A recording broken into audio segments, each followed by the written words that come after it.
சினிமால என்னெல்லாம் பண்ணலாம்னு இருக்கீங்க? நான் சிஎம் ஆகணும். நிஜமாவா? நிஜமா சொல்றேங்க. டெஃபினெட்லி. ഇത് മുൻപ് നടന്ന ഒരു അഭിമുഖത്തിൽ തമിഴ് നടി തൃഷ പറഞ്ഞതാണ്. അതായത് തന്റെ സിനിമാ ജീവിതത്തിനപ്പുറം തനിക്കൊരു ലക്ഷ്യമുണ്ടെങ്കിൽ തനിക്ക് തമിഴ്നാട്ടിലെ മുഖ്യമന്ത്രി ആകണം എന്നുള്ള ഒരൊറ്റ കാര്യം.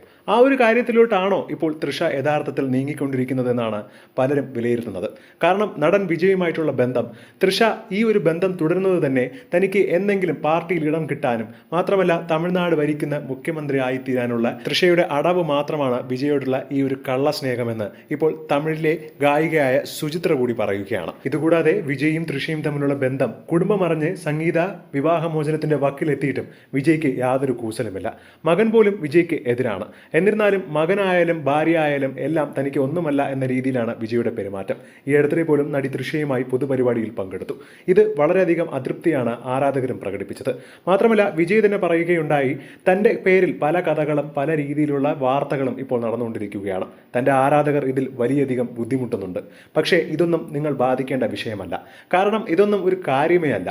താൻ അതൊക്കെ നോക്കിക്കോളാം, നിങ്ങൾ നിങ്ങളുടെ കാര്യം മാത്രം നോക്കിയാൽ മതി, സന്തോഷത്തോടെ ഇരിക്കൂ എന്നാണ് വിജയ് പറയുന്നത്. അതായത് എന്തൊക്കെ സംഭവിച്ചാലും നടൻ വിജയ് തൃഷയ്ക്കൊപ്പം തന്നെ ഉണ്ടാവുമെന്നുള്ളതിന്റെ ഒരു സൂചന കൂടിയാണ് വിജയുടെ നാവിൽ നിന്ന് തന്നെ ഈ കാര്യം പുറത്തു വന്നപ്പോൾ. എന്താണ് ഇതിനെക്കുറിച്ചുള്ള നിങ്ങളുടെ അഭിപ്രായം? എന്താണ്? മറക്കാതെ കമന്റ് ചെയ്യുക. ഒപ്പം ഈ വീഡിയോ മറക്കാതെ ലൈക്ക് ചെയ്ത് സബ്സ്ക്രൈബ് ചെയ്യുക.